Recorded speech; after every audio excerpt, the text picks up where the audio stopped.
back to Datriana J, and welcome to the second episode of my Prioritizing You series with self-care. Always remember the 3 R's: refresh, renew, and recharge at any time. We're going to get right into this episode. Before we get started with this video, let me know how y'all week went. Let me know how y'all doing physically, mentally, emotionally, all that. Drop it in the comments. Let me know if there's anything that y'all want me to talk about, any topics y'all want me to mention, anything I'm missing. Just let me know in the comments. Also, to start out with, we're going to talk about the 4 different types of self-care, and we're going to get into just some different things that you can do, like emotionally, what you can do to help your self-care, physically, what you can do to help your self-care, creativity, just being creative with self-care, and also mentally, what you can do to improve your self-care as well. So let's get right into it. First, we're going to talk about physical self-care. What does physical self-care mean to y'all? Let me know in the comments. To me, physical self-care just means maintaining your body health in the way it functions. And obviously everybody should know exercise. It don't mean just going to the gym. You can just take some walks, do yoga, like little stuff like that. There's plenty of fitness classes out here that you can do. If you don't want to pay for membership, I would just say like go on a walk, go on a run here and there. If you have a pet, walk your pet like, at least 3 times a week or more often than that for real. But just always do something to keep your body going and just keep it moving. Things what I would say is like I feel like massages are really good. Whether you going to a spa or just learning different techniques to massage different spots that's very tense, I feel like that's really good. Like I say, I'm always gonna refer to yoga. When I go to yoga, like we in there, we laying down, we starting on our backs, just relaxing, giving us like 3 to 5 minutes to just relax and just be in the moment. The instructor, he always tell us to focus on the spots that is most tense and like breathe in and out slowly and stuff like that. And I can honestly say that really works. Like I used to do it at home and it worked, but like just consistently going to yoga and seeing the difference from when you walk into class to when you walk out, like definitely works. I would definitely recommend that to everybody. Get y'all some sleep. Get you some sleep. We all work hard. Get y'all some sleep. You can't be at your best if you ain't getting no rest. Like you just can't. You slugging around at work, like one day you're doing it good, the next day you're not. Like I feel like people around you will pick up, and just in general, people will pick up the different things, like the different routines, the different patterns. Like if they see you slacking, they're like, oh damn, like what's going on with such and such? They gonna know like something is up. Definitely when you're a person that's always like doing your job and stuff like that, when you're not getting no sleep, your mood just gonna keep going down, down, and down. You're not gonna be the same. And don't get me wrong, obviously when you're at work or just doing something in general, the first hour you're doing something, you're not gonna be the same as the last hour, honestly. Like that's just how it goes. But definitely make sure you're getting some sleep. Definitely resting your brain, all of that. Just make sure you're getting well rested. Emotional self-care. Before we get started with that one, what does emotional self-care mean to y'all? Let me know. To me, honestly, it just means processing and acknowledging your feelings. No matter what, if somebody made you feel a way, or even if you felt a way about a situation or how something went, like, don't just sit in it and just try to dismiss it. Like, speak up. I feel like there's nothing wrong with speaking up. And I would say, definitely hang out with family. Hang out with people that genuinely love you. When you're around people that love you and want to see you win, I feel like that can definitely make you feel 10 times better. Of course, they're going to hold you accountable for the things that you do, but they only doing it because they want it better for you, They're not doing it to hurt you or to just be spiteful. Like, just be around people that really want to see you win and that really support you, for sure. And I will also say, like, therapy.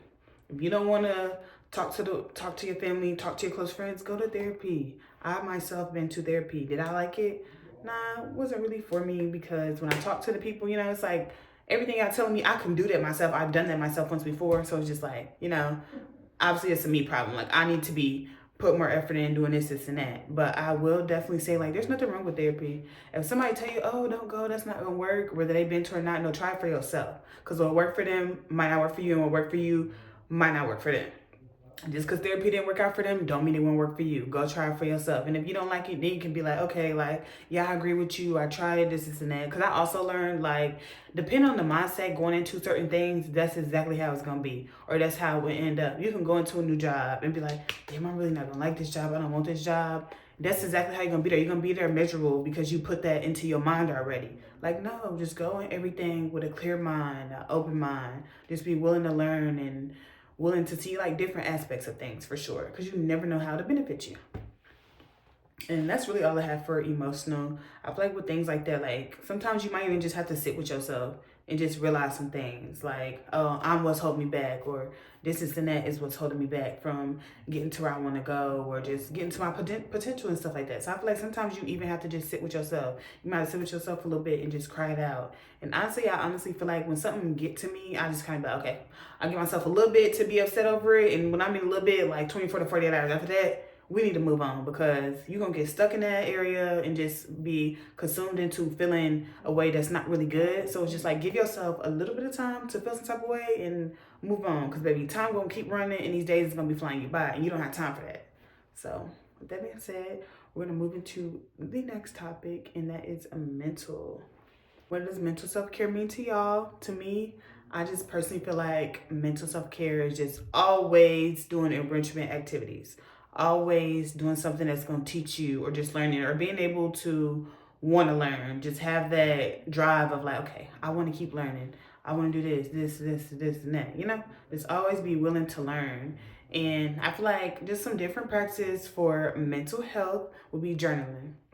I love to journal. I myself journal, love it so much. I just love being able to go back and reread some of the stuff I probably thought I wouldn't overcome, or just some of the goals that I wanted to meet and I've met them. Like journaling is definitely a good practice.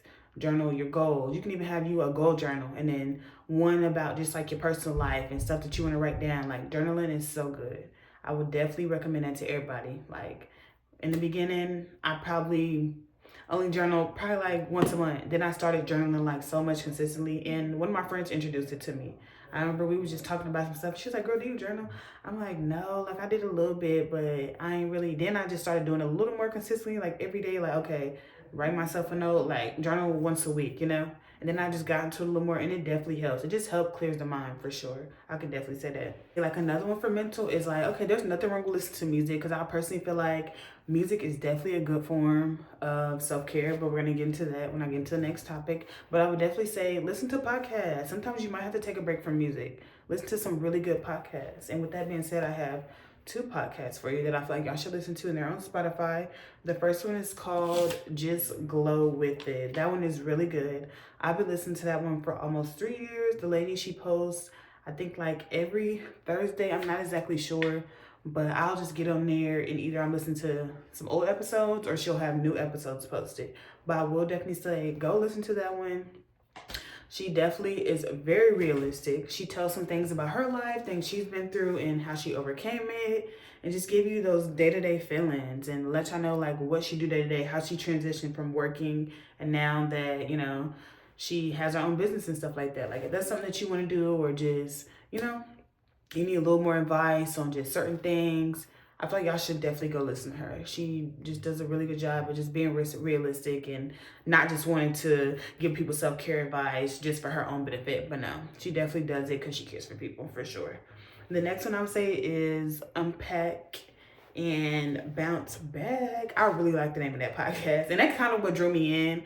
I was like, damn, the name of this sound good, but I actually listened to it, and just like the other girls, it's just like people give like realistic advice. Even they have stories from other people, and they'll give advice on that and stuff like that. And I just feel like that's so cool because you never know like what you might have been through the same thing and be like, damn, like, you need a little bit of advice for that and you never got it and then you finally hear it. So I feel like those are like really two great podcasts on Spotify. And if you have time, go listen to them, go tune into them, and come back and let me know how y'all feel about them. Next, we're going to move into creativity when it comes to self care. So, creative self care, let's get into it. When it comes to creative self care, I would definitely say a lot of people will probably tell you draw and this and that. I would definitely say drawing is a good one. Painting to express your feelings. I feel like there's so many artists out here who probably paint to express how they feel.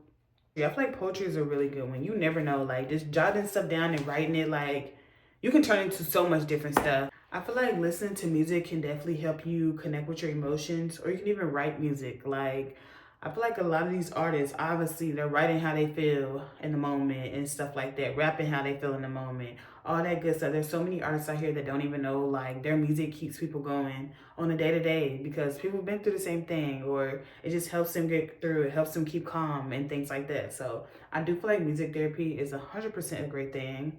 And there's so many people out here that music just keep them going on a day to day, and I really love. Also, another good one I would say is just like crafts, like DIY. You might be at home doing something like crafts are such a great thing.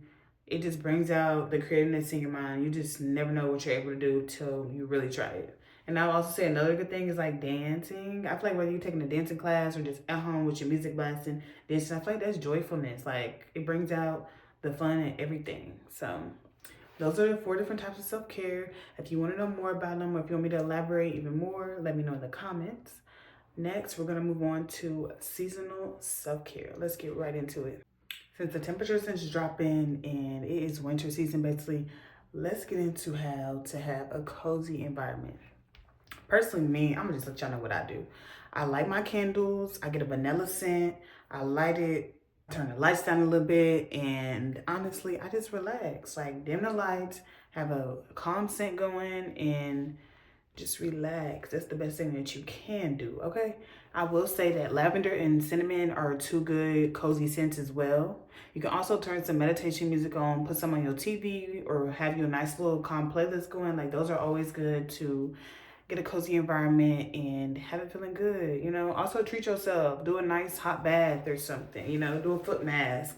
All them type of little things is just nurturing you and making yourself feel better.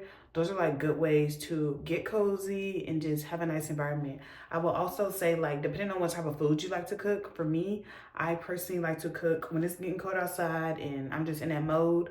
Baby, I'm putting me on a pot roast. I'm definitely gonna do a pot roast or some chili or some taco soup. I feel like those are like 3 good things that, you know, can just give you that cozy feeling and make you feel good. Cause after I make me a bowl of that when I'm done cooking, oh, I'm wrapped up in a blanket on the couch. So I personally feel like that's like a good, you know, that can help your body, and not even just that, that will just make you feel good and get you ready to wind down. So for me, that's just kind of what I do for a nice cozy environment. It really ain't too much to it because it just depends on what you like and the type of things that you like. But I will definitely say add a candle in there and dim your lights and just get some scents that's like calm and that smell good. Even if you do like eucalyptus or something earthy, just get you some scents that smell good and that's calm. So that's what I will also say. And along with that, I will definitely say, like for seasonal things, since it is cold outside, always make sure your face is moisturized. Use thicker creams for your face so that your face don't get chapped. And just always take in lots of fluids, lots of liquids, and just drink a lot, because with it being cold outside and the air being very dry, you keep something to drink with you. And last but not least, I will definitely say do a lip scrub. Keep Carmex with you. Always just keep your lips hydrated so that they're not cracking and not looking, you know, all crazy and stuff like that. You don't want all that. That's not a good look, and and it's not a good feeling, first of all. Like, who wants their lips cracking or want a ring around their lip because you keep licking it because they getting dry? Like, no, just keep some Carmex with you and do a lip scrub like every other night and just be consistent with it. And for my smokers as well, I feel like a lip scrub is really good. It helps so that your lips doesn't get dark. And with that being said, I'm going to show you guys how to make a DIY lip scrub. You can also go to Target, Walmart, wherever you shop at, and go get your lip scrub as well. But if you don't feel like doing all that and you got some ingredients at home, you can make a lip scrub at home, and I'm going to show you. So let's get right into that. So this is what I use for my lip scrub. I just use some sugar and just any type of honey. And there's a little bit in here, so we can use the rest of this. And I also will add some coconut oil in here just to give it a little more. So we're gonna add some organic coconut oil. And honestly, you just put the sugar in there. I don't measure this out because you literally don't need much.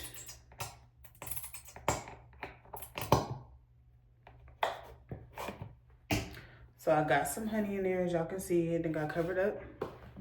And I'm gonna add a little bit of this coconut oil. Just a little.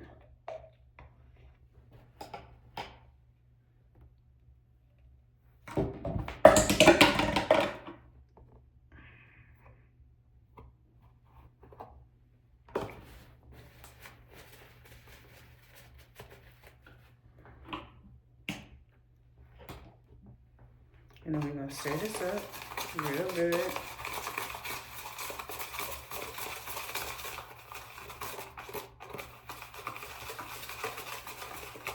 I feel like I should add some more honey. I'm gonna add a little more honey. Use the rest of this. Okay, so if you can tell, I added more honey in there. Now we just gonna mix it, mix it, mix it.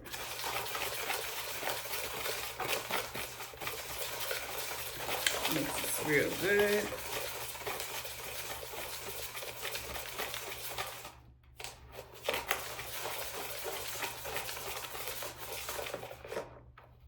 And this is just something that you can do at home, like, cause I ain't got no lip scrub here right now. So if I make this and just put on my lips, I can do this at least for a few nights. My lips is already fine, but you know, just something that you want to add into your self-care routine. If you don't feel like going to buy it and you have these ingredients at home, you can really just use honey and sugar, because this is a sugar lip scrub. You can do it like that, and then you can add like some type of oil in it. I just added coconut just to give it that, just to give it a little more. And then it should come out like this. I'll show y'all what it looks like in here. That's really what it's gonna look like. And you just take a little bit and you rub it on your lips, obviously.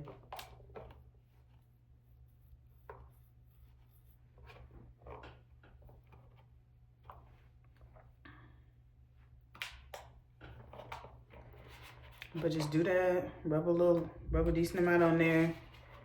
And honestly, I let mine sit for a little bit and then I'll wipe it off.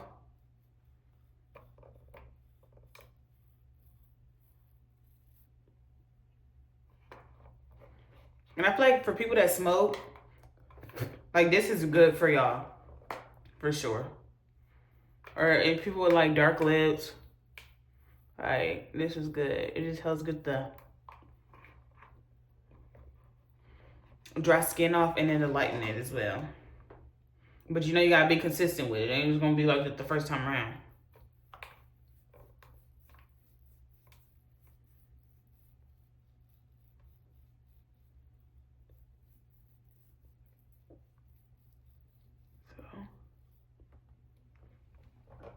And I'm not gonna use that no more, but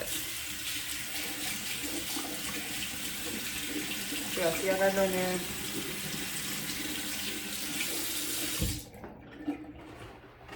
Now I'm just gonna wet this napkin and just wipe it off a little bit.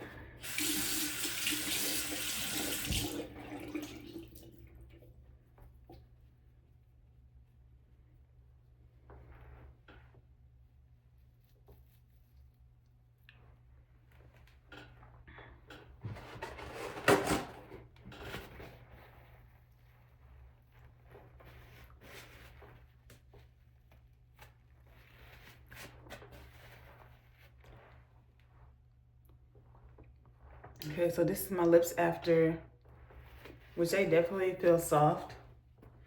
And now I'm just going with some Vaseline and just clean them up a little bit.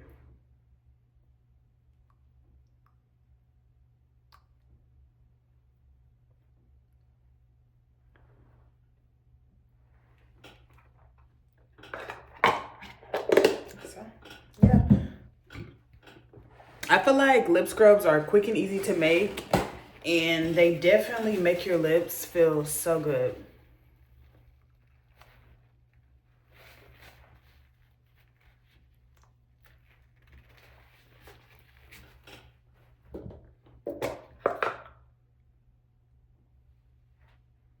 Okay, this was way better. I feel like I had some more access stuff on there, but lip scrubs, definitely when you be consistent, it literally helps your lips become so freaking soft. My lips actually feel really, really good. You can also buy a lip mask from Target or Walmart. They actually have some. I'll find some brands, and on the next video, I'll drop them with the link and stuff in the comments. But they definitely do have like really good lip masks in the store if you're just not a type of person to DIY stuff. But yes, it's a simple and easy and quick lip mask that you can do, for sure. But this is the end of that video. Thank you for watching. Make sure you like, comment, and subscribe. And always remember, every Sunday, come back and tune in to my self-care series, Prioritizing You. It's all about prioritizing us and making us feel better. And that's for men and women. Just always make sure that you're doing well, your mental health as well, because that's something serious. And obviously, you can't work well if you're not feeling well. But thank y'all, and I'll see you on the next video. See ya.